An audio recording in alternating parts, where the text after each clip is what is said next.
The afternoon sun was starting to dip lower in the sky when Colonel James Park turned onto Maple Street. He had just finished shopping at the grocery store and was looking forward to getting home. His trunk was full of food for the week ahead. After spending 8 months overseas on deployment, simple things like buying groceries and driving through his own neighborhood felt like luxuries. James was 42 years old and had served in the Army for 20 years. He had seen combat zones, led soldiers through dangerous missions, and earned medals for his service to his country. But right now he was just a man heading home in his civilian clothes, thinking about what to make for dinner. He came to a stop sign at the intersection of Maple and Oak. He checked both directions, saw no cars coming, and rolled forward. The stop was complete, or at least he thought it was. He had been driving for over 2 decades without a single accident. Safety was second nature to him. That was when he saw the flashing lights in his rearview mirror. James felt his stomach tighten slightly, but he stayed calm. He had been pulled over maybe twice in his entire life, both times for small issues that were quickly resolved. He signaled and pulled his car to the side of the road. He put the car in park, turned off the engine, and placed both hands on the steering wheel where they could be seen. These were the things his father had taught him years ago. Stay calm, be polite, keep your hands visible. In his mirror, he watched as a police officer stepped out of the patrol car. The officer was a white man, probably in his late 30s, with a thick build and a confident stride. His name tag read Morrison. Officer Derek Morrison walked up to the driver's side window with one hand resting on his belt. James rolled down his window and waited. "License and registration," Morrison said. His tone was sharp, not friendly. No greeting, no explanation of why James had been stopped. "Of course, officer," James said politely. "May I ask what I did wrong?" Morrison's eyes narrowed. "Just give me your license and registration." James nodded slowly. "I need to reach into my glove compartment for the registration. Is that okay?" "Hurry up," Morrison said, watching him closely. James opened the glove compartment carefully, moving slowly so there would be no misunderstanding. He found his registration and insurance papers, then reached for his wallet in his back pocket. He handed everything through the window. Morrison took the documents and studied them for a long moment. His eyes moved from the license to James's face, then back again. "James Park," he read aloud. "Where are you from?" "I live here," James said. "About 4 blocks that way." He pointed down the street. "No," Morrison said with a smirk. "Where are you really from?" James felt the familiar weight of that question. He had heard it countless times in his life. "I was born in Virginia," he answered calmly. "I've lived in North Carolina for 15 years. Morrison looked at the car, a well-maintained sedan that James had bought 3 years ago. "This your car?" "Yes, sir. You sure about that?" James kept his voice steady. "Yes, officer. That's my car. The registration is right there in your hand." Morrison stared at him for another moment. "Step out of the vehicle," James blinked. "I'm sorry, what?" "I said step out of the vehicle now. Can I ask why?" James said. "I haven't done anything wrong." "You rolled through that stop sign back there," Morrison said, pointing behind them. "That's a violation. Now get out of the car before I drag you out." James took a slow breath. He had dealt with difficult people before. In the Army, staying calm under pressure had saved his life more than once. He could handle this. "Okay," he said quietly. "I'm opening my door now." He pushed the door open slowly and stepped out onto the sidewalk. He was careful to keep his hands where Morrison could see them. Across the street, he noticed an older woman walking her dog. She had stopped and was watching them. A teenage boy on a bicycle had also paused nearby. "Turn around," Morrison ordered. "Hands on the car." James did as he was told. He placed his palms flat on the roof of his car and waited. He could feel Morrison's hands patting him down, checking his pockets. The search was rough, more aggressive than necessary. "What's all this about?" James asked, keeping his voice level. "I stopped at that sign. I saw what I saw," Morrison said. "And I don't like your attitude." "I haven't shown any attitude, officer. I've been completely cooperative." Morrison moved around to face him. "Let me tell you something. I've been doing this job for 12 years. I know suspicious behavior when I see it. People like you, driving around in cars like this, in neighborhoods like this. It doesn't add up." James felt his jaw tighten, but he kept his expression neutral. "People like me?" he said quietly. "Yeah," Morrison said, stepping closer. "People like you. More neighbors had started to gather on the sidewalk. James could see them from the corner of his eye. An older black man stood on his porch, phone in hand. A young white couple had come out of their house to watch. The teenage boy with the bicycle was definitely recording on his phone now. "Officer," James said carefully. "I just got back from serving overseas. I'm active duty military. I was just trying to get home with my groceries." Morrison laughed. It was not a kind sound. "Sure you were. Military, huh? You expect me to believe that?" "It's the truth," James said. "My military ID is in my wallet if you want to see it." "I don't need to see anything," Morrison said. "I decide what happens here, me, not you." "Do you understand that?" James understood perfectly. He understood that this officer had decided something about him the moment he looked at his face. He understood that nothing he said would change Morrison's mind. He understood that he was in danger, even though he had done nothing wrong. But he also understood something else. He understood that he had rights. He understood that he had served his country with honor.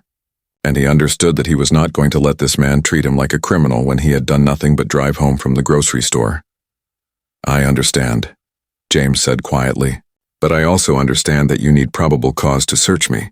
"I know my rights." Morrison's face darkened. "Oh, you know your rights? Is that how it is?" He grabbed James's arm and pulled him away from the car. "Sit down on that curb." Right now, James had no choice. He sat down on the curb, his hands still visible, his mind racing. Another police car was pulling up now. A second officer stepped out, a Hispanic man whose name tag read Rodriguez. He looked younger than Morrison, maybe 30 years old. "Everything okay here, Morrison?" Rodriguez asked. He sounded uncertain. "Fine," Morrison said. "Just dealing with another troublemaker who thinks he's special." Rodriguez glanced at James, then at the growing crowd of witnesses. He shifted uncomfortably but said nothing. James sat on the curb and waited. The concrete was hard beneath him. His groceries were still in his car, probably getting warm in the afternoon heat. He thought about his wife, who would be wondering where he was. He thought about his daughter, who was away at college. He thought about the 20 years he had spent defending his country, and he thought about what he was going to do next. Morrison was standing over him now, writing something on a pad of paper. "I'm citing you for rolling through a stop sign, reckless driving, and failure to comply with an officer." "I did comply," James said quietly. "Not fast enough," Morrison said with a smile. "And I think we're going to search your vehicle too. Make sure there's nothing illegal in there." James closed his eyes for a moment. When he opened them, he looked up at Morrison. "Can I make a phone call?" he asked. Morrison laughed again. "What, you want to call your lawyer?" "Go ahead, won't make any difference. I run this neighborhood. Everyone knows me. Nothing's going to happen to me and nothing's going to help you." "I just want to call my wife," James said. "Let her know I'll be late." Morrison seemed to consider this. Then he shrugged. "Fine, one call. Make it quick." James reached slowly into his pocket and pulled out his phone. Morrison watched him carefully, as if expecting him to pull out a weapon. James unlocked his phone and scrolled through his contacts, but he did not call his wife. He called his commanding officer at Fort Bragg. The phone rang twice before someone answered. "Colonel Park," the voice said. "We weren't expecting to hear from you today. Is everything all right?" James kept his voice calm and professional. "Sir, I need to report an incident. I've been stopped by local police on Maple Street. The situation is escalating without cause." Morrison's eyes narrowed, but he let James continue. "Badge number will be provided," James said. "Multiple witnesses present. Request immediate contact with department supervisor." There was a pause on the other end of the line. Then the voice said, "Understood. Stay on the line." Morrison snatched the phone from James's hand. "Who is this?" he demanded. James sat quietly and waited. The afternoon sun was still shining. The witnesses were still watching. And somewhere in Fort Bragg, wheels were starting to turn that Officer Derek Morrison could not even imagine. Morrison held the phone to his ear, his expression a mix of annoyance and arrogance. On the other end, a calm military voice was speaking. "This is Major Williams at Fort Bragg. To whom am I speaking?" Morrison rolled his eyes. "This is Sergeant Derek Morrison, local police. Your boy here is trying to cause trouble, and I don't appreciate the interference." "I see," the voice said, still calm. "Can you tell me what violation Colonel Park has committed?" "Colonel?" Morrison laughed. "Yeah, right. He rolled through a stop sign and he's been uncooperative. That's all you need to know. I need your badge number, Sergeant Morrison, the voice said, and the name of your department. Morrison's smile grew wider. He was enjoying this. Badge number is 7432, Greenfield Police Department. Write it down. Tell whoever you want. Call the mayor for all I care. Nothing's going to happen to me. Thank you for that information, the voice said. Your police chief will be receiving a call within the next 5 minutes. I strongly suggest you wait for that call before taking any further action. Is that a threat? Morrison said, his voice getting louder. It's not a threat, Sergeant Morrison. It's a fact. I suggest you consider your next actions very carefully. Morrison laughed and hung up the phone. He tossed it back to James, who caught it smoothly. Your friend thinks he can scare me, Morrison said. That's cute. Real cute. James said nothing. He simply held his phone and waited. What was that about? Rodriguez asked. He had been standing a few feet away, watching everything. His discomfort was growing more obvious. Nothing, Morrison said. Some military buddy trying to play hero. It won't work. He turned back to James. Get up. We're searching your car. James stood slowly, his movements careful and deliberate. You need probable cause to search my vehicle, he said quietly. I have probable cause, Morrison said. I smell marijuana. There's no marijuana in my car, James said. I don't use drugs. I'm active duty military. We get tested regularly. Well, I smell it, Morrison insisted. So we're searching. Open your trunk. James looked at the growing crowd of witnesses. At least 8 people were watching now, and several had their phones out recording. The older black man on his porch was speaking quietly into his phone, probably calling someone. The young couple was whispering to each other, shaking their heads. If you're going to search my car, James said, I want it on record that I do not consent to this search. I am complying under protest. Whatever, Morrison said. Just open it. James walked to the back of his car and opened the trunk. Inside were grocery bags filled with food. Bread, milk, eggs, vegetables, chicken, rice. Normal groceries that any person might buy. Morrison started pulling the bags out roughly, letting some items fall to the ground. A container of eggs hit the pavement and cracked open. Yellow yolk spread across the concrete.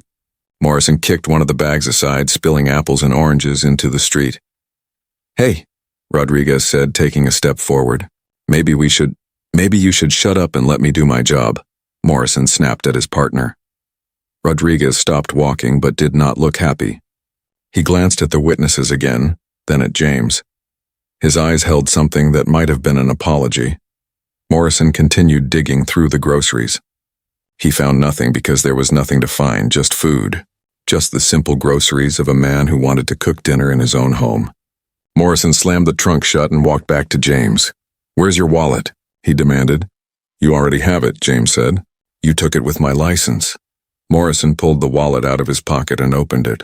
He flipped through it carelessly, looking at credit cards, a few family photos, some cash. Then something fell out and landed on the ground. It was James's military ID, the one that showed his rank and his years of service. Morrison picked it up and looked at it. For just a second, something flickered across his face. Maybe doubt, maybe recognition that he had made a mistake. But it passed quickly, replaced by stubborn pride. So you really are in the military, Morrison said. Doesn't matter. Doesn't change anything. I don't care if you're a general. Out here, I'm the authority, me, not you. I never said otherwise, James replied calmly. Your attitude says it, Morrison shot back. I can see it in your eyes. You think you're better than me. You think that uniform makes you special? I'm not wearing a uniform, James said quietly. I'm just trying to go home. Morrison stepped closer, getting right in James's face. Let me tell you something, he said, his voice low and angry. I've been keeping this neighborhood safe for 12 years. I know who belongs here and who doesn't. I know the troublemakers when I see them. And you fit the profile. What profile is that? James asked, though he already knew the answer. Morrison did not answer the question directly. Instead, he grabbed James's arm again and pulled him back toward the curb. Sit down, he ordered. You're not going anywhere until I say so. James sat down again. His knees were starting to ache from the hard concrete. The sun was lower now and shadows were growing longer. He had been on this curb for almost 20 minutes. His groceries were ruined. His dignity was being trampled. And for what? For driving while being who he was. I want to file a formal complaint. James said clearly, making sure his voice would carry to the witnesses who were recording. Morrison laughed, a harsh sound that held no humor. You want to file a complaint? Go ahead, file 100 complaints. You know what will happen? Nothing, absolutely nothing. Because nobody's going to believe your word over mine. There are witnesses, James said, nodding toward the crowd. You think I care about witnesses? Morrison said. You think anyone's going to do anything? I'm a 12-year veteran of this department. I have friends in high places. I have connections. You're just some guy who rolled through a stop sign and then got mouthy with a cop. Rodriguez cleared his throat. Morrison, maybe we should just write him a ticket and let him go. We've been here a while and I'll decide when he goes, Morrison interrupted. You got a problem with that? Rodriguez hesitated, then shook his head. No problem. Good, then keep your mouth shut. The older black man from the porch walked across the street slowly and carefully. He stopped a respectful distance away from Morrison. Excuse me, officer, he said politely. I know this young man. He lives in the neighborhood. He's never caused any trouble. Morrison turned to face him. Sir, you need to step back. This is police business, and I'm just saying I've known him for years. He's military. He's a good man. I don't care what you think you know, Morrison said, his voice rising. If you don't step back right now, I'll arrest you for interfering with an officer. The older man raised his hands and backed away, but his phone was still out, still recording. Just trying to help, he said quietly. Well, don't, Morrison snapped. James watched all of this silently. He was trained to stay calm in crisis situations. He had been shot at, bombed, and threatened by enemies in war zones. He had led men through life-and-death situations. But this was different. This was not a battlefield. This was supposed to be his home, his country, his neighborhood. And yet he felt more in danger here than he had in some combat zones. Morrison was writing on his notepad again, his pen moving aggressively across the paper. Let's see, he said aloud. Rolling through a stop sign. Reckless driving. Failure to comply with officer instructions. Suspicious behavior. That's 4 citations right there. I complied with every instruction, James said. Not fast enough, Morrison replied without looking up. That's not what the law says. Morrison looked up sharply. You want to tell me what the law says? You want to teach me how to do my job? I'm just stating a fact, James said calmly. Here's a fact for you, Morrison said, stepping closer again. I decide what happens here. My word is law on this street, and right now my word says you're getting these tickets and you're lucky I'm not arresting you. On what charge? James asked. I'll think of something, Morrison said with a cold smile. Rodriguez spoke up again, more urgently this time. Morrison, the lieutenant's going to want to report on this. We've been here almost half an hour. Maybe we should... The lieutenant answers to the captain. The captain is my golf buddy, Morrison said dismissively. Nobody's going to question what I do here. Nobody ever does. He turned back to James. You know what your problem is?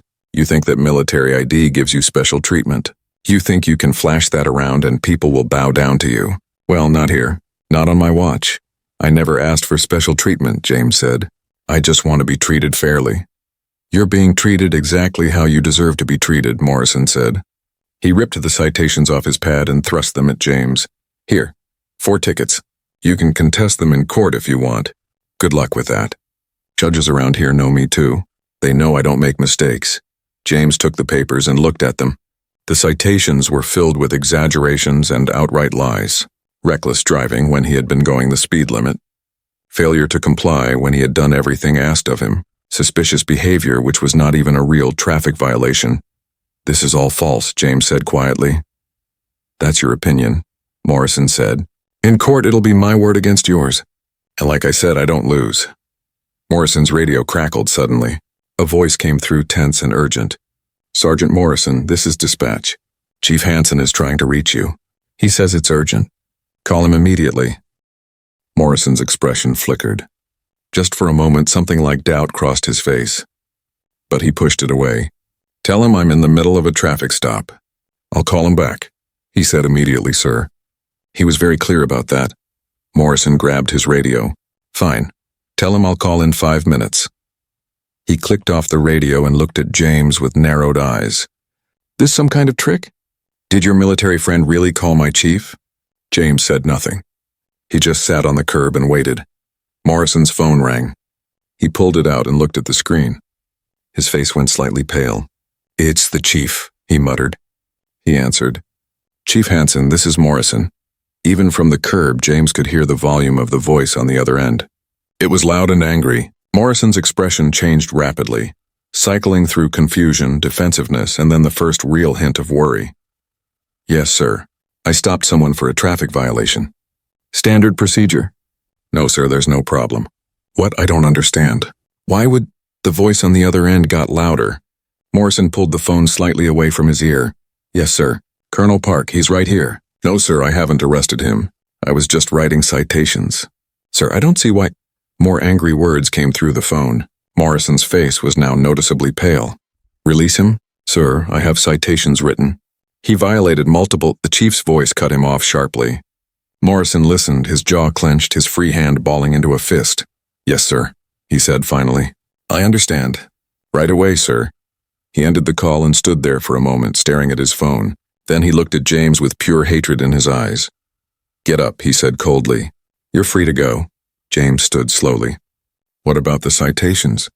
Morrison tore them up and let the pieces fall to the ground. "There are no citations. This stop never happened." "That's not true," James said. "This stop did happen, and I want a full report filed." "Get out of here," Morrison said through clenched teeth, "before I change my mind." James picked up his military ID from where it had fallen and put it back in his wallet. He looked at Morrison for a long moment, memorizing every detail of this encounter. Then he looked at Rodriguez. "Officer Rodriguez," James said clearly, "I want you to know that you witnessed everything that happened here today. I hope you'll remember that." Rodriguez nodded slowly. He looked ashamed. James walked to his car, picked up what remained of his groceries and placed them gently in his trunk. The eggs were ruined. Some of the fruit was bruised and dirty, but that did not matter now. He got into his car, started the engine, and looked in his rearview mirror.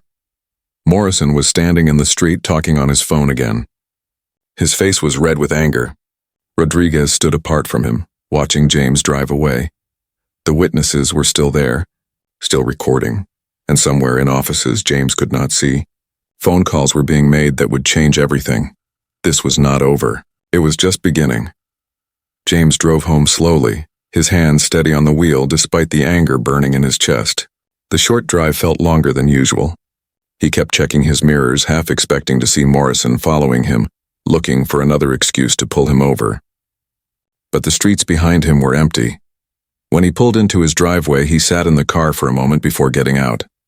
His house looked the same as always. The lawn was neat. The flowers his wife had planted were blooming. Everything looked normal and peaceful. But James did not feel peaceful. He felt something he had not felt in a long time. He felt violated.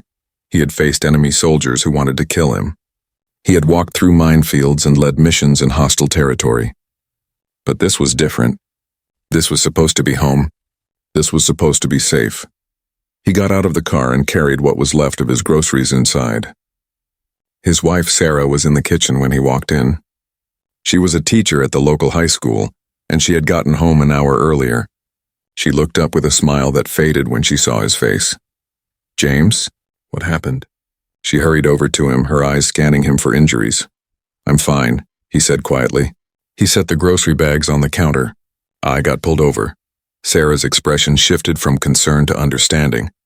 This was not the first time something like this had happened, though it had been years since the last incident. "Tell me everything," she said. James told her the whole story. He spoke calmly, laying out the facts the way he would brief his superiors on a mission. Sarah's face grew darker with each detail. When he finished, she was gripping the edge of the counter so hard her knuckles were white. "That officer put his hands on you for no reason," she said, her voice shaking with fury. "He destroyed our groceries. He threatened you." "James, you could have been hurt. You could have been—" "I know," James said, putting his hand over hers. "But I wasn't. I'm here. I'm safe. This time," Sarah said. "What about next time? What if you hadn't called Fort Bragg? What if there hadn't been witnesses?" James had no answer for that. He had been thinking the same thing during the drive home. His phone rang. It was Major Williams from Fort Bragg. James answered immediately. "Colonel Park," the major said. "I wanted to update you on the situation. After we spoke, I contacted the base commander. He personally called the Greenfield chief of police and the county sheriff. They're taking this very seriously. What happens now? James asked. There will be an investigation. The chief wants to meet with you tomorrow morning to get your full statement. He suspended Officer Morrison pending the outcome of the investigation. James felt a small sense of satisfaction at that, but it was mixed with caution. Will anything actually come of this investigation? The base commander is making sure it does, Major Williams said. He's also contacted the local FBI field office. If there's a pattern of civil rights violations, they'll want to know. And Colonel, between you and me, your base commander is not happy. He served 2 tours with you.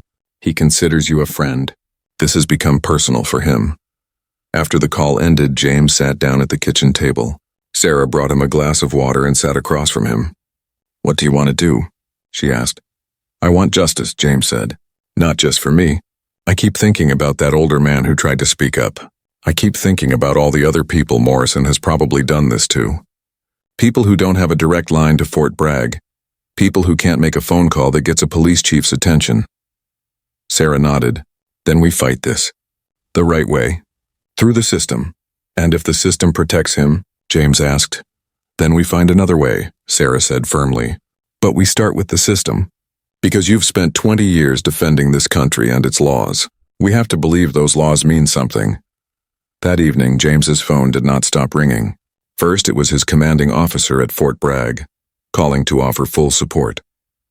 Then it was the police chief himself apologizing and asking to meet. Then it was a lawyer friend from his army days offering to represent him if needed. Then it was the older man from the neighborhood, the one who had tried to speak up, calling to say he had sent his video recording to the police chief and to local news stations. I hope you don't mind, the man said. His name was Mr. Williams and he had lived in Greenfield for 40 years. But people need to see what happened. That officer has been a problem for a long time. He's pulled this stuff before. It's time somebody stood up to him. Thank you, James said. I appreciate what you did today. I should have done more, Mr. Williams said. We all should have. But we were scared. Morrison has power in this town. He has friends. People are afraid to cross him. After dinner, James sat on his back porch and called his daughter at college. She was a sophomore studying political science. She wanted to be a lawyer someday. When he told her what happened, she was quiet for a long moment. Dad, she said finally, her voice thick with emotion. I'm so glad you're okay. When are we going to stop having to have conversations like this? When are we going to be able to just exist without someone deciding we're suspicious? James had no good answer. I don't know, sweetheart. But I'm going to do everything I can to make sure Morrison faces consequences. Maybe that's a start. You shouldn't have to fight this, she said. You've already fought enough. You've served this country for 20 years. Why do you have to keep proving you belong here? I don't know, James said again. But I'm not going to stop trying. That night, James had trouble sleeping. He kept replaying the incident in his mind, thinking of all the ways it could have gone worse. What if he had reached for his wallet too quickly? What if Morrison had decided to arrest him instead of just writing tickets? What if Rodriguez had not been there as a witness? What if the crowd had not gathered? Next to him, Sarah was also awake. He could tell by her breathing. You okay? She whispered. No, he admitted. But I will be. The next morning, James put on his army uniform and drove to the police station. He wanted Morrison to see exactly who he had messed with. He wanted everyone at that station to see. He walked in with his shoulders back and his head high, looking every bit the colonel he was. The police chief, a man named Hanson, met him personally at the front desk. Hanson was in his 50s with gray hair and tired eyes. He looked genuinely upset. Colonel Park, Hanson said, offering his hand. Thank you for coming. I want to apologize personally for what happened yesterday. What Officer Morrison did was completely unacceptable. They went to Hanson's office, where a woman from Internal Affairs was waiting. Her name was Detective Maria Santos, and she had a recorder and a notepad ready. For the next 2 hours, James walked them through every detail of the previous day. He spoke clearly and precisely, the way he had been trained to give mission reports. Detective Santos took notes and asked careful questions. How did Officer Morrison's behavior make you feel? She asked at one point. Unsafe, James said simply. I felt like I was in danger in my own neighborhood for no reason except the way I look. Chief Hanson's jaw tightened. I want you to know, he said, that this department does not tolerate racism or abuse of power.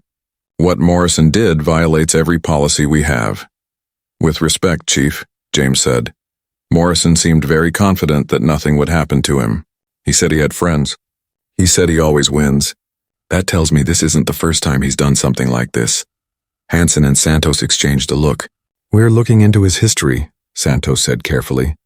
I can't discuss details of ongoing investigations, but I can tell you that your complaint has opened some doors we probably should have opened a long time ago. After the interview, James was leaving the station when he saw Morrison in the hallway. Morrison was in civilian clothes and he looked rough.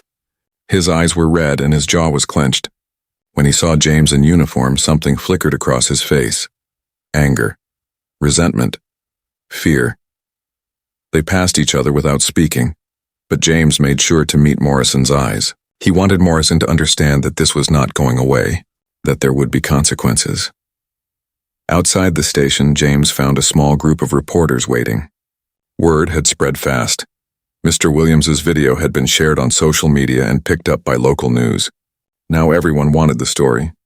James paused and thought about what to say. Sarah had told him to be careful, to not say anything that could hurt the investigation, but he also knew that silence could be dangerous. Silence was how men like Morrison kept their power.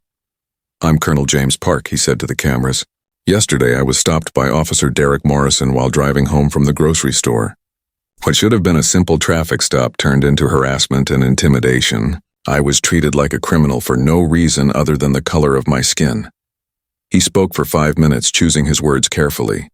He talked about his military service. He talked about the other people Morrison might have treated this way. He talked about the need for accountability and change, and he made it clear that he was not going to let this go. The story aired on the evening news. By the next morning, it had been picked up by national outlets. People across the country were watching the video and reading about what happened. Social media was filled with discussions about police accountability and racial profiling. Some people supported James completely. They called Morrison a disgrace and demanded he be fired.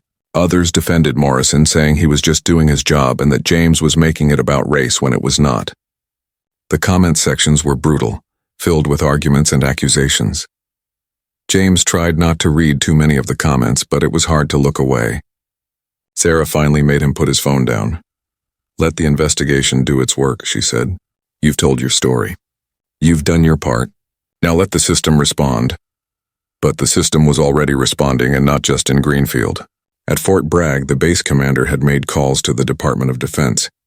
Word had reached members of Congress. The story of a decorated Army colonel being harassed by a local cop was not the kind of story anyone wanted to ignore.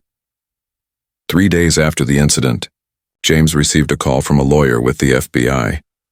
They wanted to interview him as part of a broader investigation into the Greenfield Police Department. Apparently, his complaint had triggered a review of Morrison's entire career. And what they were finding was disturbing. We've identified at least 15 other incidents similar to yours, the FBI lawyer said. People who were stopped without cause. People who were treated aggressively. And there's a pattern. Most of the victims are people of color. Why wasn't this caught earlier? James asked. Good question, the lawyer said. It looks like several complaints were filed over the years, but they were dismissed or buried. Morrison had protectors in the department. People who made sure nothing stuck. Who? James asked. That's part of what we're investigating, the lawyer said. But I can tell you this. Your call to Fort Bragg, your connection to the military, your decision to go public with the story, all of that forced people to pay attention in a way they hadn't before. You gave other victims the courage to come forward. And they were coming forward. By the end of the week, 8 more people had filed formal complaints against Morrison. Their stories were all similar. Aggressive stops, unnecessary searches, racial comments, threats. And in every case, Morrison had walked away without consequences because the victims did not have the power or resources to fight back. But now they did. Now they had a decorated Army colonel standing with them. Now they had video evidence. Now they had national attention. And Morrison's protectors were running out of places to hide. James met with several of the other victims. There was Marcus, a teacher who had been stopped 3 times in 2 years, always in his own neighborhood. There was Lisa, a nurse who had been pulled over and searched on her way home from a night shift. There was David, a construction worker who had been handcuffed and held for 2 hours because Morrison thought he looked suspicious. They all had stories. They all had pain. And they all wanted justice. "Thank you for speaking up," Marcus said to James. "I filed a complaint 2 years ago. Nothing happened. I thought I was alone. I thought nobody would believe me." "You weren't alone," James said. "And you were right to speak up." We all were. Together, they decided to file a joint civil rights lawsuit against Morrison and the Greenfield Police Department. The lawsuit claimed a pattern of racial discrimination and abuse of authority. It demanded not just damages, but real systemic change. The story was now national news. James was asked to appear on television programs and give interviews. At first, he was reluctant. He was a private person. He did not want fame, but Sarah convinced him that his voice mattered. "You have a platform," she said. "Use it. Not for yourself, but for everyone who doesn't have a platform." So James spoke. He talked about his experience. He talked about the other victims. He talked about the need for police reform and accountability. And people listened. But with attention came backlash. Morrison's supporters organized. They held rallies claiming he was being unfairly targeted. They said James was playing the race card. They said good cops like Morrison were being destroyed by political correctness. The police union released a statement defending Morrison's record and questioning the investigation.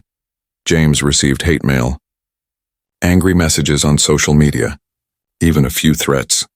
The FBI took the threat seriously and increased security around his home. Through it all, James remained calm.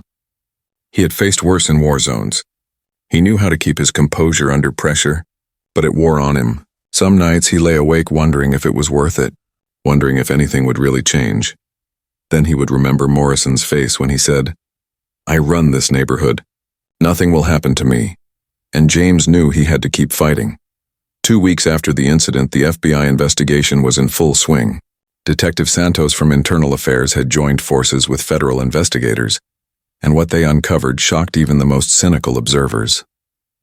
Morrison's career was built on a foundation of complaints that had been systematically buried, witnesses who had been intimidated into silence, and a network of protection that reached higher than anyone had imagined. James sat in a conference room at the FBI field office with his lawyer, reviewing documents. There were stacks of them. Complaint forms that had never been properly processed, incident reports that had been altered, witness statements that had disappeared from files. The pattern was clear and damning. "This is bigger than just Morrison," Agent Thompson said. She was the lead investigator on the case, a woman in her 40s with sharp eyes and a reputation for thoroughness. "We've identified at least 3 supervisors who actively protected him. They killed investigations, pressured complainants to withdraw, and in some cases threatened people who tried to report Morrison's behavior." "Why?" James asked. "Why would they protect someone like him?" "Several reasons," Agent Thompson said. Morrison had dirt on people. He knew things. He kept records of other officers' mistakes. Plus, he was close to some powerful people in the city. The former mayor was his cousin. The current city council president plays poker with him every Tuesday. He had connections, James shook his head. So he could do whatever he wanted because he knew the right people.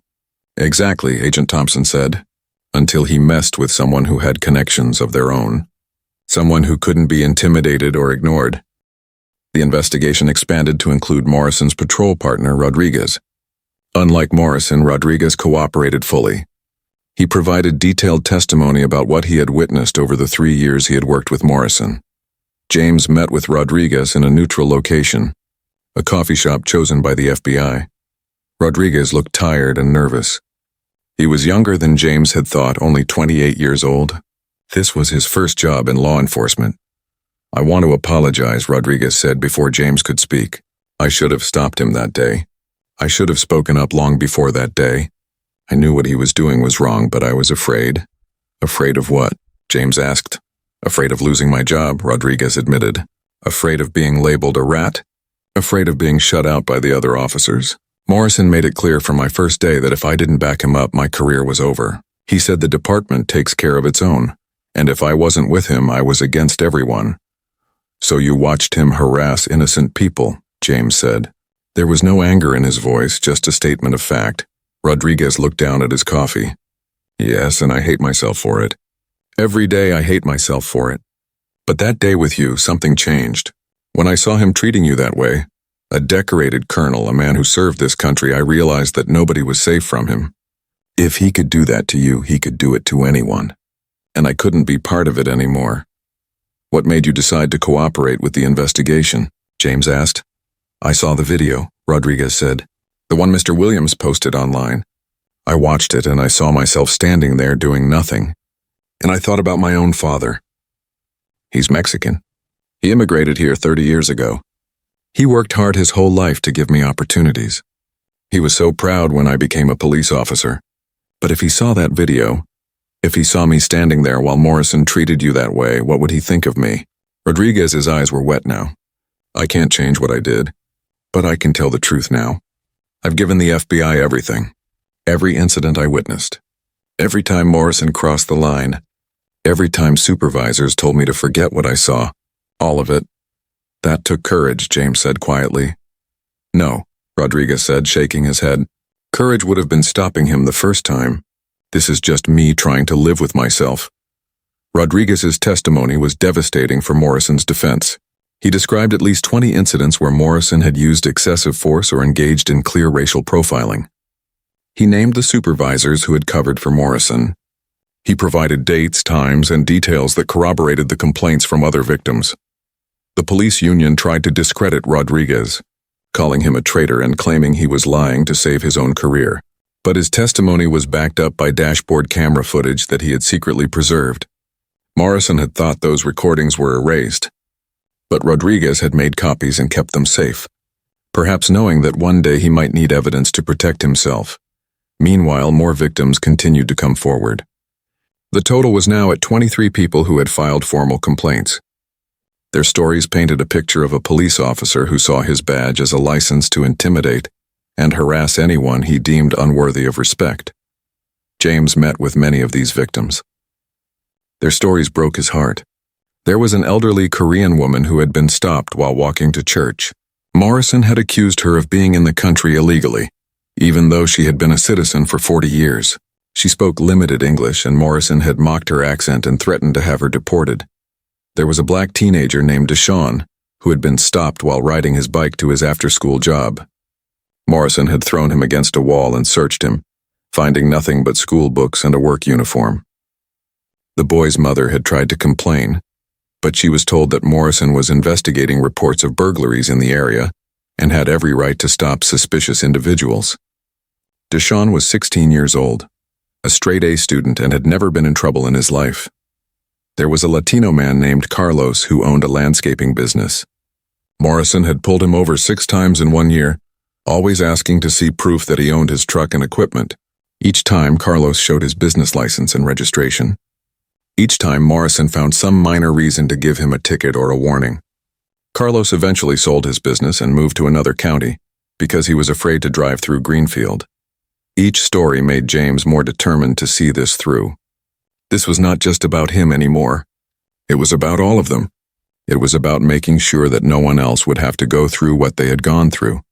The city council held an emergency meeting to address the growing scandal. The chamber was packed with citizens demanding answers.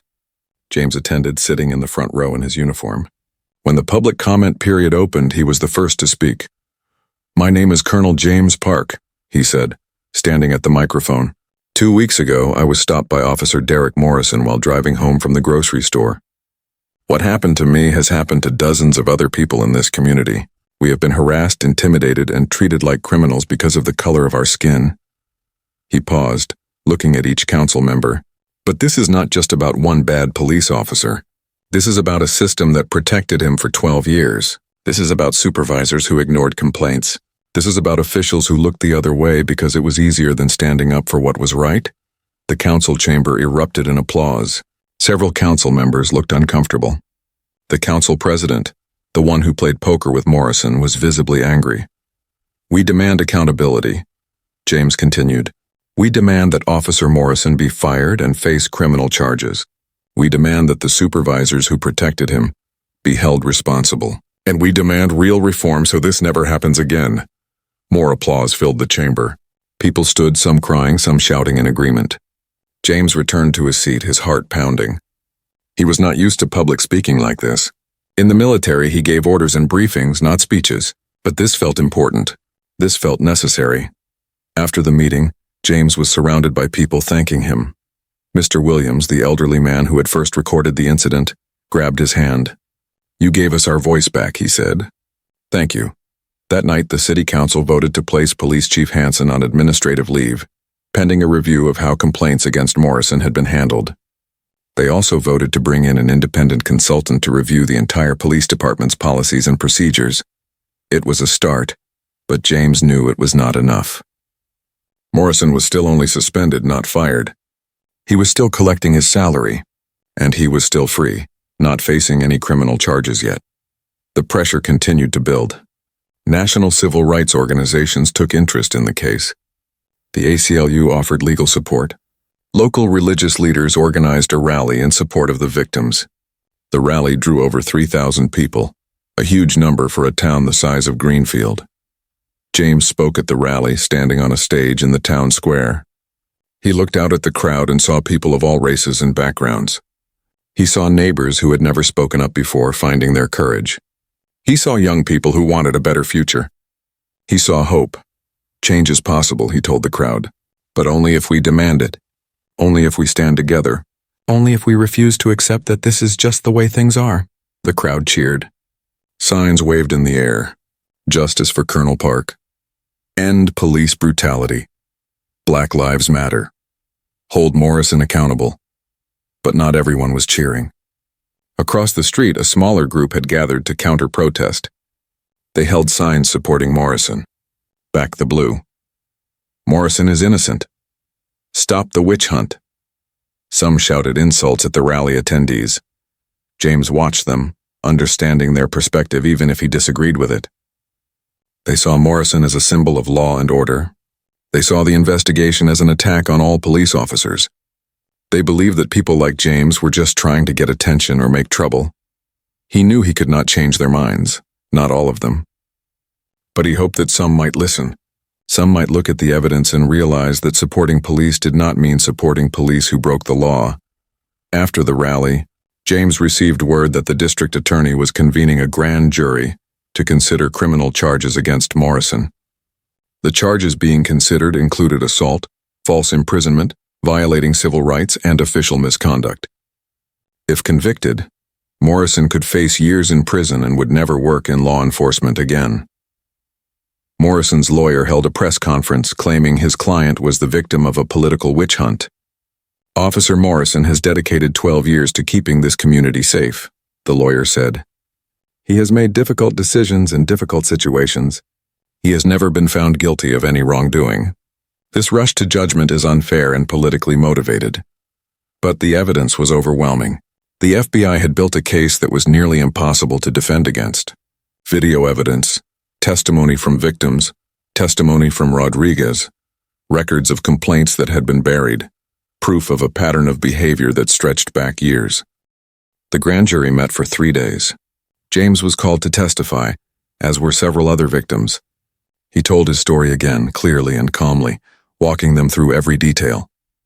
He showed them the citations Morrison had written, filled with false accusations. He played them the audio recording from his phone, where Morrison had bragged about being untouchable. On the 4th day, the grand jury returned their decision. Officer Derek Morrison was indicted on multiple criminal charges. A warrant was issued for his arrest. Morrison turned himself in at the county jail, flanked by his lawyer and his police union representative. He was processed, fingerprinted, and photographed like any other criminal. His bail was set at $50,000. He posted it within hours and was released, but his freedom was temporary. That evening, James sat with Sarah on their back porch, watching the sunset. His phone had been ringing all day with reporters asking for comments. He had turned it off. He was tired. The fight was taking its toll. "Do you think he'll be convicted?" Sarah asked. "I don't know," James said honestly. "Juries are unpredictable. He'll have a good lawyer. He'll claim he was just doing his job. Some people will believe him. But you have evidence," Sarah said. "Evidence doesn't always matter," James replied. "I've learned that. Sometimes people believe what they want to believe, regardless of the facts." Sarah took his hand. "But we have to try. We have to believe the system can work." "I know," James said. And I do believe it, I have to. Because if I don't believe the system can work, then what was I fighting for all these years? They sat in silence, watching the sky turn from orange to purple to dark blue. Somewhere out there, Morrison was in his own home, probably angry and scared, probably convinced he had done nothing wrong. Somewhere out there, the other victims were also watching the sunset, probably feeling a mix of hope and fear about what would come next. The legal process would take months, maybe years. There would be hearings and motions and eventually a trial. There would be setbacks and disappointments. The road to justice was long and uncertain, but James had walked long roads before. He had survived things that should have killed him. He had led men through impossible situations and brought them home safely. He had spent 20 years in service to his country, fighting for ideals that he believed in. He could do this too. He would do this, not just for himself, but for everyone who had been hurt by Morrison's abuse of power, for everyone who had been afraid to speak up, for everyone who deserved better from the people sworn to protect them. The sun disappeared below the horizon. The stars began to appear one by one, tiny points of light in the darkness. James watched them and remembered a night in Afghanistan, looking up at these same stars, wondering if he would live to see home again. He had made it home, and now he was fighting a different kind of battle. One that would determine whether home was truly safe for everyone or just for some. The fight was far from over. But James was not giving up, not now, not ever. 8 months had passed since that afternoon on Maple Street. 8 months of investigations, depositions, legal motions, and public scrutiny. Now finally, the trial of Officer Derek Morrison was beginning. The courthouse was packed on the first day. James arrived early with Sarah, both of them dressed formally. They walked through a crowd of reporters and supporters.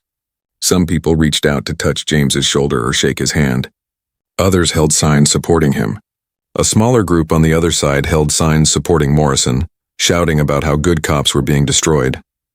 Inside the courthouse, James took his seat in the gallery. He would be called as a witness later, but for now, he was just another observer. He looked across the courtroom and saw Morrison sitting at the defense table with his lawyers. Morrison had aged in these months.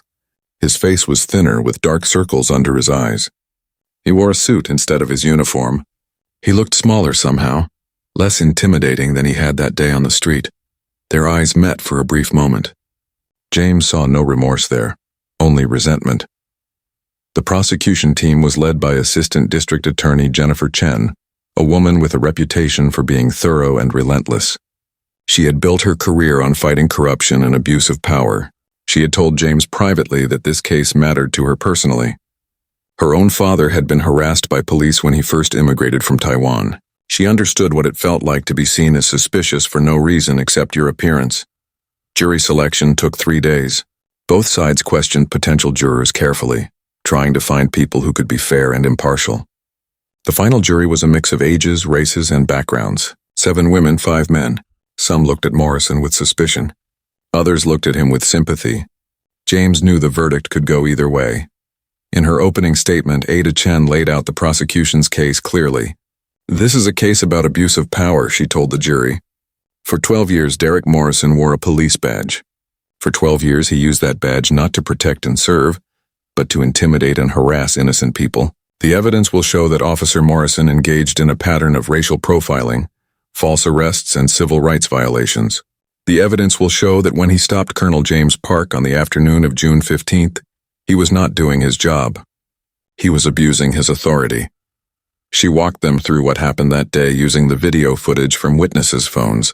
The jury watched in silence as Morrison pulled James from his car, threw his groceries on the ground, and made disparaging comments.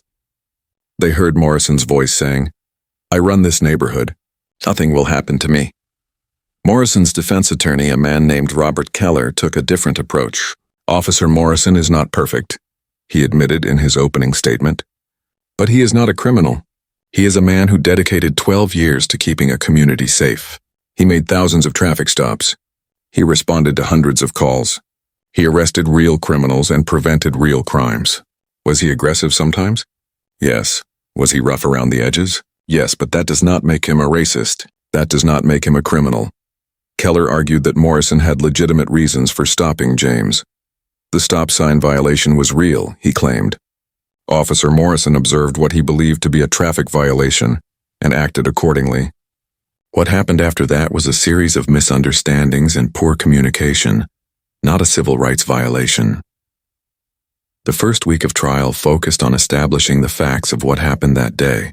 James was called to the stand on the third day.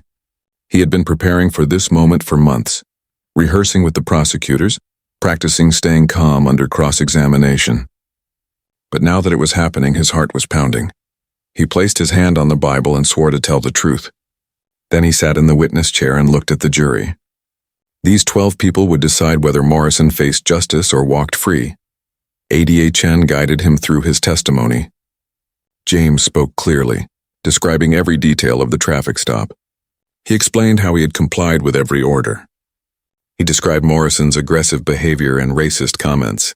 He played the audio recording from his phone call to Fort Bragg, where Morrison could be heard boasting about his authority. "How did Officer Morrison's behavior make you feel, Colonel Park?" Chen asked. James thought carefully before answering. "I felt afraid," he said honestly. "I have been in combat zones. I have been shot at by enemy soldiers, but I have never felt as afraid as I did that day on my own street in my own neighborhood, because I did not know what would happen. I did not know if I would make it home safely, and that should never be how anyone feels when they encounter a police officer." The courtroom was silent. Several jury members were taking notes. Others were watching James intently. Then it was time for cross-examination. Keller stood up and James prepared himself. He knew the defense lawyer would try to make him look arrogant or difficult, someone who had challenged Morrison's authority and brought this on himself. "Colonel Park," Keller began, "you're a high-ranking military officer, correct?" "Yes." "You're used to giving orders and having people obey them?" "I give orders when appropriate, yes." "You're used to being in charge?" "In my military duties, yes."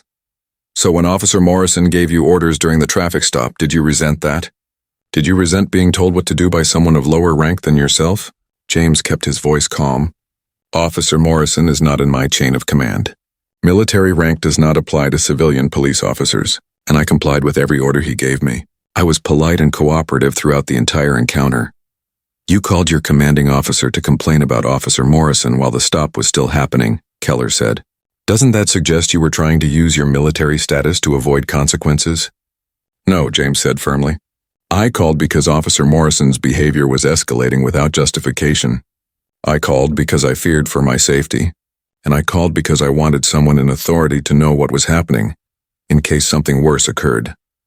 Keller tried several more approaches, but James did not waver. He answered every question calmly and honestly. He admitted when he did not remember exact details. He stuck to the facts and did not embellish. After James's testimony, other victims took the stand. Deshawn, the teenager who had been thrown against a wall, testified about his encounter with Morrison. His voice shook as he described being terrified, thinking he was going to be shot for no reason. His mother sat in the gallery crying silently. Carlos, the landscaping business owner, testified about being stopped 6 times in 1 year, always being questioned about whether he had a right to be in the country, despite being a third-generation American citizen. He explained how the harassment had destroyed his business and forced him to move away. The elderly Korean woman, Mrs. Kim, testified through a translator. She described how Morrison had mocked her English and threatened to have her deported, even though she had citizenship papers in her purse. She had been walking to church, she said, the same walk she had made every Sunday for 15 years, but after the encounter with Morrison, she was afraid to leave her house. Each testimony built on the last, creating a picture of systematic abuse that was impossible to ignore. The jury listened carefully, some of them visibly moved by what they were hearing. Officer Rodriguez took the stand in the second week. He looked nervous but determined. Under oath, he described working with Morrison for 3 years and witnessing countless incidents of inappropriate behavior. "Did you ever try to stop Officer Morrison?" Shen asked. "Not as much as I should have," Rodriguez admitted, his voice thick with guilt. "I spoke up a few times, suggested we handle things differently. But Morrison would shut me down. And I was young and scared for my career. I was wrong to stay silent." "What changed?" Chen asked. "Colonel Park," Rodriguez said, looking at James. "When I saw how Morrison treated him, a decorated war hero, someone who had given 20 years in service to this country, I realized that nobody was safe from Morrison. If he could do that to Colonel Park, he could do it to anyone. And I could not be part of it anymore. The defense tried to discredit Rodriguez, calling him a disgruntled officer trying to save his own career, but Rodriguez's testimony was backed up by the dashboard camera footage he had preserved. The jury watched video after video of Morrison's stops, seeing the pattern for themselves. The FBI agents testified about their investigation, presenting evidence of complaints that had been buried and supervisors who had protected Morrison. They showed documents that proved a systematic effort to cover up Morrison's misconduct. The prosecution's case was strong, but Keller fought back hard. He called character witnesses who testified about Morrison's good work in the community. He brought in other police officers who said Morrison was a dedicated cop who had made difficult decisions in dangerous situations. He argued that Morrison had been under tremendous stress and had sometimes reacted poorly, but that did not make him a criminal. Morrison himself took the stand in his own defense. It was a risky move, but Keller believed it was necessary. Morrison needed the jury to see him as human, not as the monster the prosecution had painted. On the stand, Morrison was polished and controlled. He expressed regret for how the encounter with James had gone. "I should have handled it better," he admitted. "Colonel Park is clearly a man of honor and service. I wish things had gone differently that day." But when Chen cross-examined him, cracks appeared in his composure. "Officer Morrison, you told Colonel Park that you run this neighborhood and that nothing will happen to you. Do you remember saying that?" Morrison shifted in his seat. "I may have said something like that, but it was taken out of context." "What context makes those words acceptable?" Chen asked. "I was trying to establish authority," Morrison said. "Sometimes you have to be firm with people who are being difficult." Was Colonel Park being difficult? "He was questioning my authority. He asked why he was being stopped." "Is that not a citizen's right?" "Yes, but the way he asked was disrespectful." Chen walked to the evidence table and picked up the audio recording. "Let's listen to how Colonel Park asked." She played the recording. James's voice was calm and polite. "May I ask what I did wrong?" "That sounds disrespectful to you?" Chen asked. Morrison's face reddened. He had an attitude. "An attitude?" Chen pressed. "Or did he simply exist in a way that made you uncomfortable? Did he drive a nice car in a neighborhood where you did not think he belonged? Did he look at you with confidence when you expected him to look down in submission?" "Objection!" Keller shouted. "The prosecutor is badgering the witness." "Sustained," the judge said. "Rephrase, counselor," Chen nodded. "Officer Morrison, in your 12 years on the force, how many traffic stops have you made in predominantly white neighborhoods where the driver was white?" "I don't keep track of that," Morrison said. "How many times have you asked a white driver where they are really from?" "That question is irrelevant," Morrison said. "How many times have you thrown a white person's groceries on the ground?" "I was searching for evidence." "Of what crime?" Chen demanded. Colonel Park's only violation was allegedly rolling through a stop sign. "Since when does that justify destroying someone's property?" Morrison had no good answer. He stumbled through the rest of the cross-examination, becoming defensive and angry. By the time he stepped down, the jury had seen a different side of him. Not the controlled, regretful officer he had presented in his direct testimony, but the aggressive, entitled man who had harassed James on Maple Street. Closing arguments took a full day. Both sides summarized their cases, making their final appeals to the jury. "The evidence is clear," Chen told the jury. "Derek Morrison abused his power repeatedly over 12 years. He targeted people based on their race. He violated their civil rights. He harassed them, intimidated them, and made them afraid in their own community. This is not about one bad day. This is about a pattern of behavior that was only stopped when he finally picked on someone who had the resources and courage to fight back. Hold him accountable. Send a message that no one, not even a police officer, is above the law." Keller made his final argument with passion. "Officer Morrison is not perfect, but he is not a monster. He is a human being who made mistakes under pressure. He served his community for 12 years. He put his life on the line. He deserves better than to be destroyed by one incident that has been blown out of proportion by politics and media attention. Find him not guilty. Give him a chance to learn from his mistakes and move forward." The jury deliberated for 3 days. Each day, James and Sarah went to the courthouse and waited. Each day, there was no verdict. James tried not to read too much into the delay. Sometimes a long deliberation meant the jury was taking their responsibility seriously. Sometimes it meant they were deadlocked. On the afternoon of the third day, word came that the jury had reached a verdict. The courtroom filled quickly. James sat in his usual seat, Sarah beside him, her hand in his. Across the aisle, Morrison sat with his lawyers, his face pale and tense. The jury filed in. James tried to read their expressions, but they were carefully neutral. The judge asked if they had reached a verdict. "We have, Your Honor," the jury foreman said, standing. He was an older white man, a retired teacher, someone who had seemed thoughtful and fair during jury selection. "On the charge of assault, how do you find?" "Guilty." James felt Sarah's hand tighten on his. Across the courtroom, Morrison's head dropped. "On the charge of false imprisonment, how do you find?" "Guilty." "On the charge of violating civil rights under color of law, how do you find?" "Guilty." "On the charge of official misconduct, how do you find?" "Guilty." "Guilty on all counts." The courtroom erupted. Some people cheered. Others gasped. Morrison's family members sobbed. The judge banged his gavel, calling for order. James sat very still, trying to process what had just happened. After 8 months of fighting, after all the testimony and evidence and arguments, the jury had believed them. They had believed the victims. They had held Morrison accountable. Sarah was crying, but she was smiling too. She pulled James into a hug. Around them, other victims were embracing, celebrating, crying with relief and joy. Morrison was let out in handcuffs. His bail was revoked. He would remain in custody until sentencing. As he passed James's seat, he looked over. Their eyes met one last time. James saw no remorse there, only hatred and bitterness. Morrison would never understand what he had done wrong. He would always see himself as the victim, but that did not matter anymore. What mattered was that justice had been served. The sentencing hearing was scheduled for 6 weeks after the verdict. During that time, James tried to return to some version of normal life. He went back to his duties at Fort Bragg.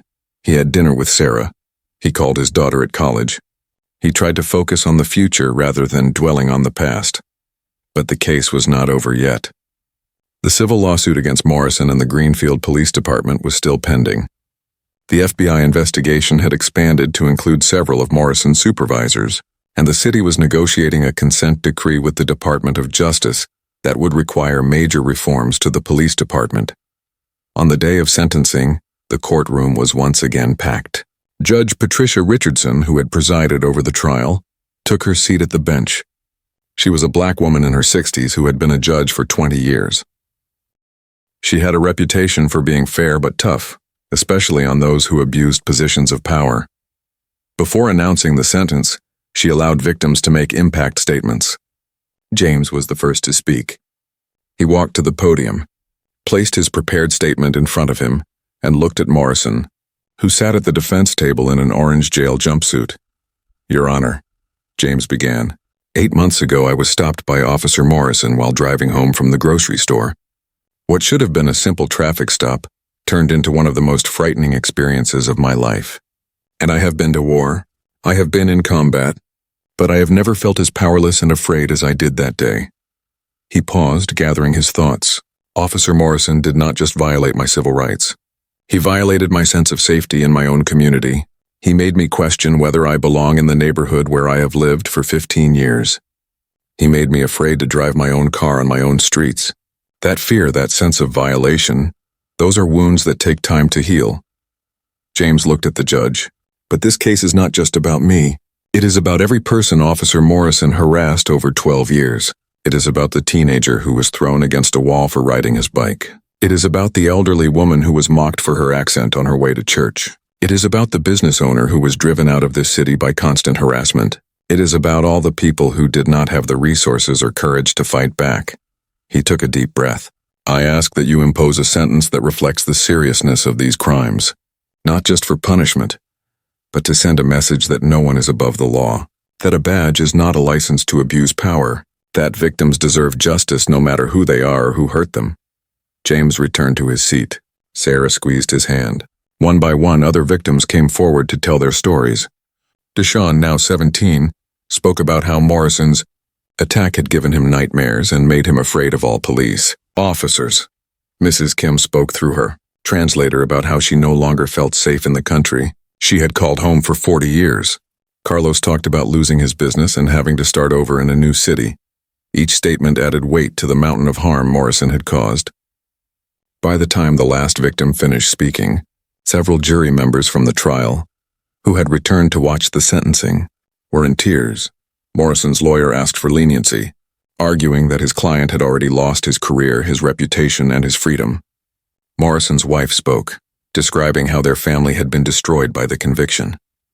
She talked about their 2 children, who were being bullied at school because of what their father had done. Then Morrison himself was given a chance to speak. He stood slowly, his chains rattling. He looked older than his 38 years, worn down by months in jail. "Your Honor," he said, his voice quiet, "I want to apologize to everyone I hurt. I see now that I was wrong. I let my power go to my head. I forgot that my job was to serve and protect, not to judge and punish. I am deeply sorry for the pain I caused." James listened carefully, trying to hear genuine remorse in Morrison's words. But something rang hollow. The apology felt rehearsed, calculated to reduce his sentence rather than coming from real understanding of what he had done wrong. Judge Richardson sat in silence for a long moment after Morrison finished speaking. Then she began to speak, her voice clear and firm. "Mr. Morrison, you held a position of great power and trust. Police officers are given authority that most citizens do not have. They can stop us, search us, arrest us, and in extreme cases use deadly force against us. That power requires responsibility. It requires restraint. It requires respect for the rights and dignity of every person, regardless of their race, ethnicity, or background." She looked directly at Morrison. "You violated that trust repeatedly over 12 years. You used your badge not to protect and serve, but to intimidate and oppress. You targeted people based on their appearance. You harassed innocent citizens. You made people afraid in their own community.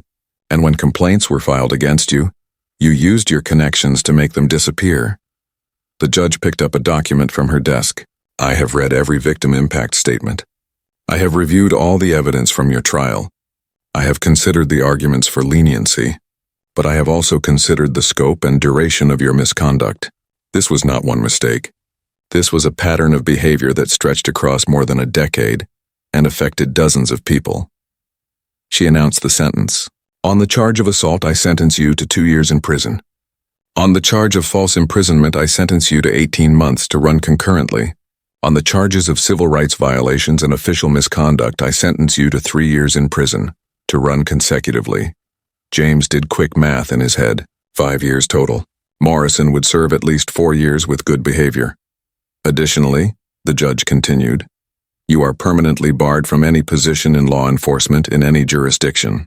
You will be required to complete 1,000 hours of community service after your release, specifically working with civil rights organizations, and you will pay restitution to your victims in amounts to be determined."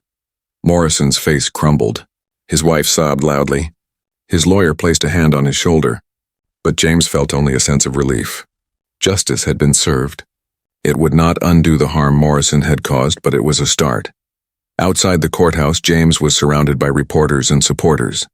He made a brief statement thanking the prosecutors, the FBI, the witnesses who came forward, and especially the other victims who had the courage to tell their stories.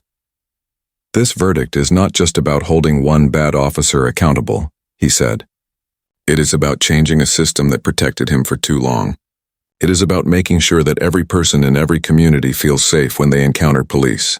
It is about justice, and it is about hope for a better future." In the weeks that followed, the changes began. The Greenfield Police Department signed a consent decree with the Department of Justice requiring comprehensive reforms. New policies were put in place for handling complaints. Officers received training on implicit bias and de-escalation techniques. A civilian oversight board was created to review police conduct. 3 of Morrison's former supervisors were fired for their roles in covering up his misconduct. 2 others resigned. Chief Hansen, who had been on administrative leave, was permanently removed from his position. A new chief was brought in from outside the department, someone with a reputation for transparency and reform. Officer Rodriguez was promoted to sergeant. He became a leader in the department's reform efforts, working to change the culture from within. He spoke openly about his regrets for not standing up to Morrison sooner, and he encouraged other officers to report misconduct when they saw it. The civil lawsuit against the city was settled for $2 million. to be divided among the victims. James donated his portion to a scholarship fund for young people interested in careers in law enforcement or civil rights law. He wanted something good to come from his experience. He was invited to speak at police academies across the country, telling his story and talking about the importance of respecting civil rights. He spoke at universities, at community centers, at churches. Everywhere he went, people thanked him for his courage. But he always redirected the credit to the other victims, the witnesses, and the investigators who had built the case. A year after the trial, James received an unexpected letter. It was from Morrison's wife. In it, she wrote about how difficult the past year had been for her family. She wrote about her struggles to help her children understand what their father had done, and she wrote about her own awakening to issues of racial justice that she had never thought about before. "I want to apologize for the pain my husband caused you and so many others," she wrote. "I was blind to his behavior for so long. I made excuses. I believed his version of events. But the trial opened my eyes. I see now how wrong he was. I see how much harm he caused. And I am trying to teach my children to be better, to see people for who they are and not judge them by their appearance." James read the letter several times. He felt sympathy for Morrison's family, especially the children who had to carry the weight of their father's crimes. He wrote back, thanking her for her words and encouraging her to keep teaching her children about justice and equality. He did not forgive Morrison, but he could extend grace to his family.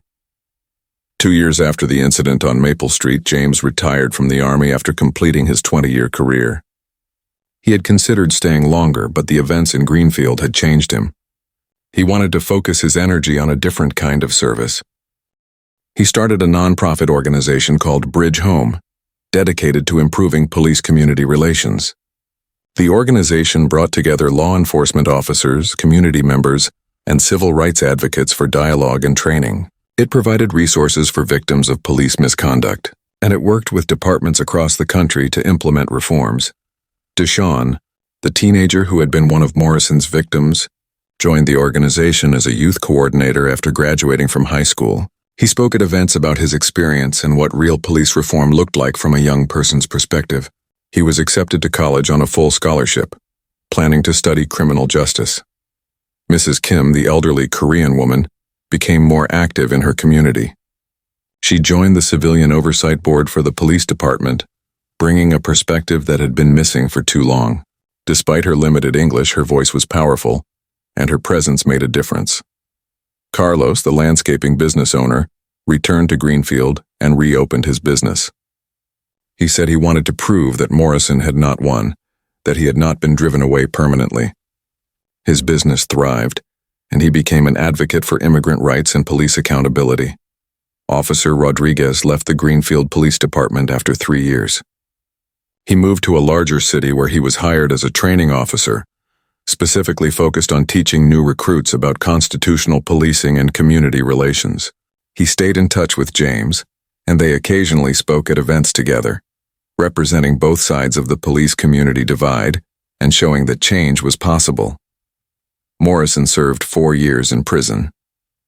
During that time, he was required to take classes on civil rights and implicit bias. James heard through the legal system that Morrison had been a model prisoner, but he had no way of knowing if Morrison had truly changed or was simply playing the part to get early release. When Morrison was released, he moved to a different state to start over. His wife had divorced him during his incarceration. His children were now teenagers who barely spoke to him. He took a job in construction far from law enforcement. James thought about him sometimes, wondering if he truly understood the harm he had caused, or if he still saw himself as the victim of political correctness and overreaction. 3 years after the verdict, James was invited to speak at a national conference on police reform. The conference was attended by police chiefs, politicians, civil rights leaders, and community activists from across the country. It was held in Washington, D.C., just miles from where James had grown up. In his speech, James told his story one more time. But he focused not on Morrison, but on what had happened after. He talked about the changes in Greenfield. He talked about the other communities that had implemented similar reforms. He talked about the officers who were doing the job right, who were building trust with their communities and keeping people safe without violating their rights. Change is possible, he told the audience. It is not easy. It takes courage. It takes people willing to speak up even when it is uncomfortable. It takes leaders willing to admit when systems are broken and to fix them. It takes all of us working together. He concluded with words that had become his motto. Justice is not just about punishing those who do wrong. Justice is about creating a society where everyone feels safe, where everyone is treated with dignity and respect, where the color of your skin does not determine how you are treated by those sworn to protect you. That is the goal. That is what we are fighting for, and we cannot stop until we get there. The audience gave him a standing ovation, but James was not thinking about the applause. He was thinking about that afternoon on Maple Street, sitting on a curb, afraid and uncertain. He was thinking about the courage it took to make that phone call. He was thinking about all the people who had supported him, believed in him, and fought alongside him. Most of all, he was thinking about what he had learned. He had learned that one person can make a difference, but one person cannot do it alone. He had learned that systems can change, but only when people demand change. He had learned that justice is not guaranteed, but it is worth fighting for. He had learned that being a hero is not about being fearless. It is about being afraid and acting anyway. It is about standing up for what is right, even when it costs you something. It is about believing that a better world is possible and working to create it. James Park had spent 20 years serving his country in uniform. Now he was serving it in a different way, fighting a different kind of battle, not with weapons but with words, not on a battlefield but in communities across America, not against foreign enemies, but against the injustice and inequality that threatened the values he had spent his life defending. The fight was far from over. There would be more Morrisons out there, more victims who needed voices, more systems that needed changing. But James was not giving up. He had made a promise to himself that day on Maple Street, sitting on that curb with his hands visible and his dignity trampled. He had promised that this would not be for nothing, that Morrison would face justice, that change would come, and he had kept that promise. The story of what happened on Maple Street became a case study taught in police academies. It became a rallying cry for reform movements. It became proof that accountability was possible, that justice could prevail, that one person speaking up could start a wave of change. But for James, it was more than a story. It was a reminder that home is not just a place. It is a feeling of safety and belonging, and everyone deserves to feel that way, regardless of who they are or what they look like. That is what he had fought for. That is what he would continue fighting for, until every person in every community could drive home from the grocery store without fear, until every child could ride their bike without being seen as suspicious, until every person could walk to church without being questioned about where they belong, until home felt like home for everyone. That day would come. James believed it, and he would spend the rest of his life working to make it happen, because that is what heroes do. They do not give up. They do not back down. They keep fighting for what is right no matter how long it takes, and sometimes justice does prevail. Sometimes the good guys win. Sometimes one word, one phone call, one moment of courage changes everything. James Park had proven that, and his legacy would inspire others to do the same, one voice at a time, one stand at a time, one victory at a time, until justice was not just a dream, but a reality for all.